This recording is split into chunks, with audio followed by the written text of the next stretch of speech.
The book of Matthew chapter 13, verse 10.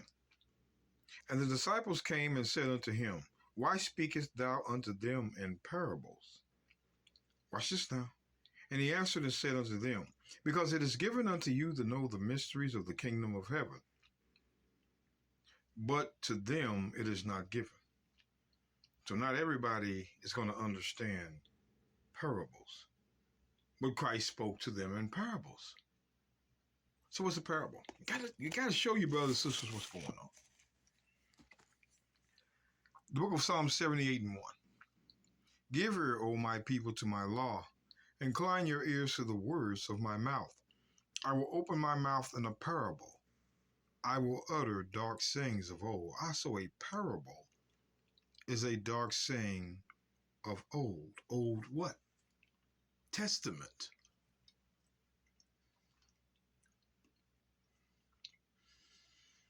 Old Testament. That's why Christ said. Let's go back to Matthew 13. Matthew 13. Let's go to verse 52. Then said he unto them that he is Christ. Therefore every scribe which is instructed unto the kingdom of heaven is like unto a man that is an householder, which bringeth forth out of his treasures things new and old. Old what? Testament. You have to be consistently teaching out of the Old Testament to understand the parables. Pay attention, brothers and sisters. That's all we ask. So when we go here, because I get this all the time, Christians, they always try to change things. Now, this is this modern day Christianity, replacement theology. The book of John 14 and 5. Thomas saith unto him, Lord, we know not whither thou goest. We don't know where you're going. You're leaving us, but we don't know. And how can we know the way? So he says, how can we know the way? So we ask him, how can we know the way? Well, let's look at Christ. Verse 6, the Messiah saith unto him, I am the way, the truth, the life. No man cometh unto the Father but by me. Now, I want you to understand, Christ has called himself three things. He called himself the way and the truth and the life. The way, the truth, and the life were understood in one purpose, and we're going to look at it. Let's look at the way first of all.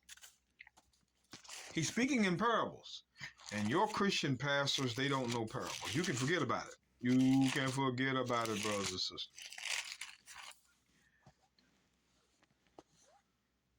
Let's read three of them. Let's get the book of Psalms 119, verse 30. I have chosen the way of truth. Thy judgments have I laid before me. So the way of truth are the judgments, the laws. The way of, wait a minute. Verse 32. I will run the way, see the way of thy commandments, when thou shalt enlarge my heart. Teach me, O Lord, the way of thy statutes. So his statutes are the way. The way is the statutes. You can't change that, you Christians. The way is the statutes. And I shall keep them unto the end. So the way is his laws. That's why, hold on, brothers and sisters, let me make sure. Let's go back to Exodus. Let's do some reading. I didn't plan on going here, but I'm going to do it. Exodus chapter 18, verse 20. Now, here is Jethro talking to Moses. Exodus 18 and 20. And thou shalt teach them ordinances and laws, and shalt show them the way. The laws were the way wherein they must walk and the work that they must do. The law was the way all the time. So we don't need to play with you Christians. It had meaning before that. So let's look at the truth. Let's look at the truth. Let's get it.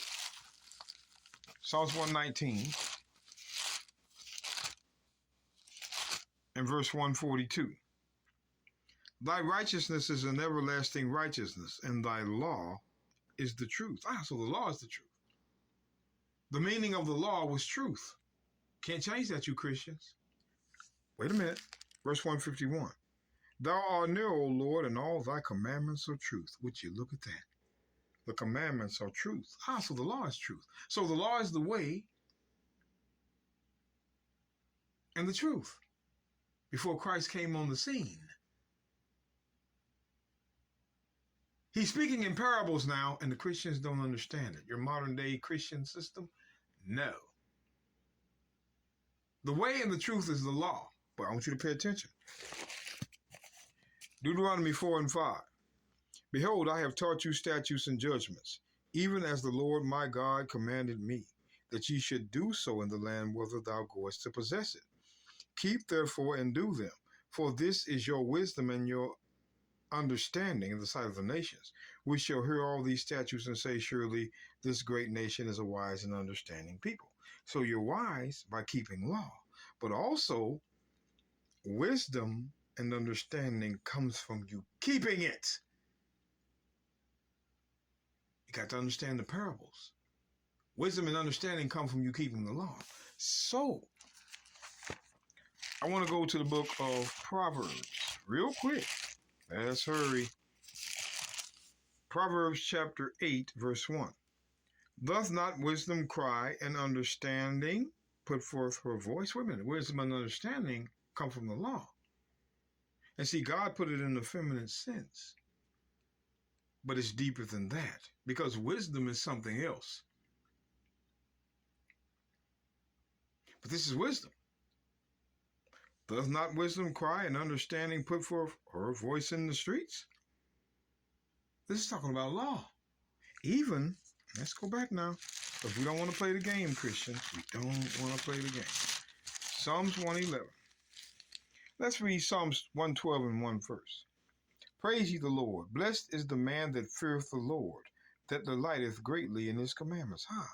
To fear the Lord is to keep the law. So let's go up a verse. Psalms 111 and 10. The fear of the Lord, which is the keeping of the commandments, is the beginning of wisdom. You keep the law, there's wisdom. You find wisdom.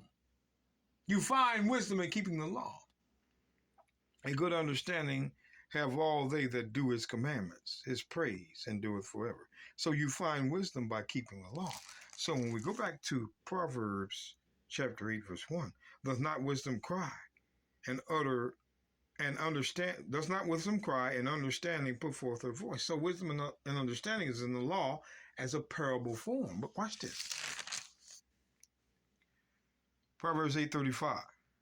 For whoso findeth me findeth life. Whoso findeth wisdom which is in the law find life, and shall obtain favor of the Lord.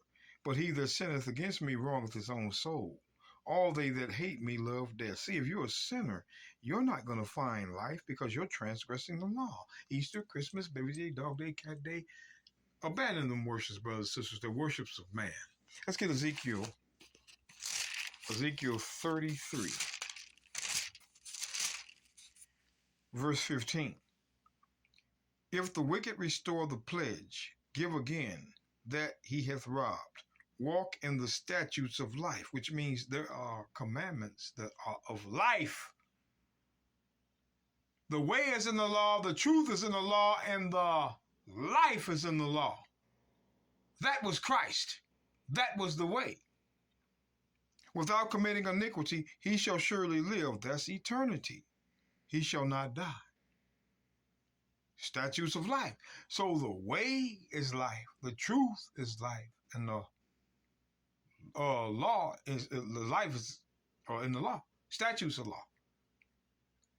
All of this is Christ. So when Christ called himself, John 14 and 6, the Messiah answered and said, I am the way, the truth, and the life. All three of these came by law. If you kept the way, you kept the law. If you kept the truth, you kept the law. And if you kept the law, you would get life. Because there were statutes of life. So you have to understand the parable. These Christians, they're just reading. That's not enough for us. and they understand it.